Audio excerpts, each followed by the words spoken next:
घनघोर अंधेरी रात में राजा विक्रम अपनी खुली तलवार लिए बेताल को पकड़ने आगे बढ़ते हैं और अपने पराक्रम से बेताल को वश में करके अपनी पीठ पर लाद कर ले जाने लगते हैं। सफर लंबा होने के कारण बेताल राजा विक्रम को कहानी सुनाता है और हमेशा की तरह शर्त रखता है कि अगर कहानी सुनने के बाद तुमने उत्तर देने के लिए मुंह खोला तो मैं उड़ जाऊंगा। बेताल कहानी सुनाना शुरू करता है। चंदनपुर गांव में एक वृद्ध स्त्री रहती थी। उसका एक बेटा था जिसका नाम दगड़ू था। वह स्त्री ने पुराने कपड़े सिलने का काम करके अपना और अपने बेटे का पेट पालती थी। दगड़ू एक कामचोर और आलसी लड़का था और दिन रात सपने देखा करता था। दगड़ू के साथ एक बड़ी परेशानी थी कि उसे अक्सर बुरे सपने ही आते थे और जब भी कोई बुरा सपना आता था वह सपना हकीकत बन जाता था। एक दिन दगड़ू को सपना आता है कि कुछ लोग नव विवाहित दंपत्ति और बारात को लूट रहे हैं और उनसे मारपीट भी कर रहे हैं।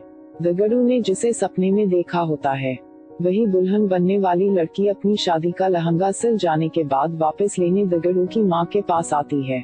दगड़ू फौरन उसे सपने वाली बात कह देता है।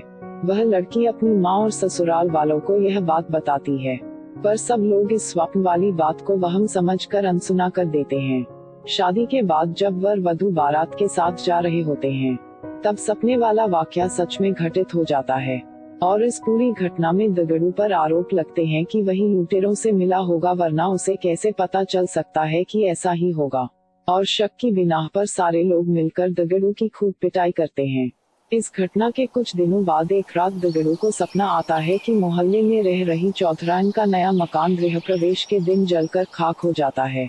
तभी अगले ही दिन चौधराइन उस मकान को बनवाने की खुशी में लड्डू लेकर दगड़ू की मां के पास पहुंचती हैं और गृह प्रवेश समारोह के दिन जलसे में आने का न्योता देती है। वहीं पर सपने की बात दगड़ू फौरन अपनी मां से और चौधराइन से कह देता है। चौधराइन गुस्से से लाल पीली हो जाती है और उल्टा दगड़ू की मां को ही कहने लगती हैं कि तुम्हारा बेटा ही काली जुबान वाला है और उसके बोलने से ही सबके साथ अनर्थ हो जाता है। चौधराइन गुस्से में जली कटी सुनाकर मां बेटे को भला बुरा कहकर वहां से चली जाती हैं। गृह प्रवेश समारोह के दौरान कोई घटना ना हो इसके लिए पक्के इंतजाम किए जाते हैं, पर फिर भी किसी न किसी तरह आग की चिंगारी चौधराइन के भव्य मकान के पर्दों में लग जाती है और देखते देखते रौद्र रूप धारण करके पूरा मकान जलाकर खाक कर देती है। चूंकि दगड़ू इस बारे में पहले ही बोल चुका था इसलिए सब उसे काली जुबान का बोल उस पर टूट पड़ते हैं और उसे मारकर गांव से निकाल देते हैं।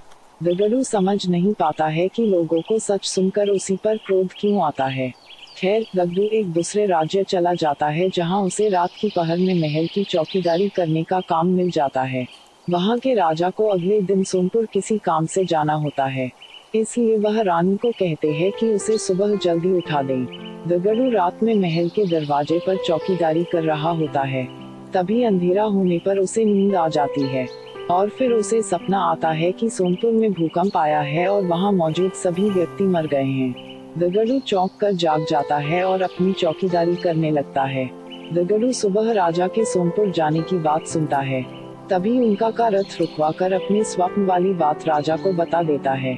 राजा सोनपुर जाने का कार्यक्रम रद्द कर देते हैं और अगले ही दिन समाचार आता है कि सोनपुर में अचानक भूकंप आया है और वहां एक भी व्यक्ति जीवित नहीं बचा है।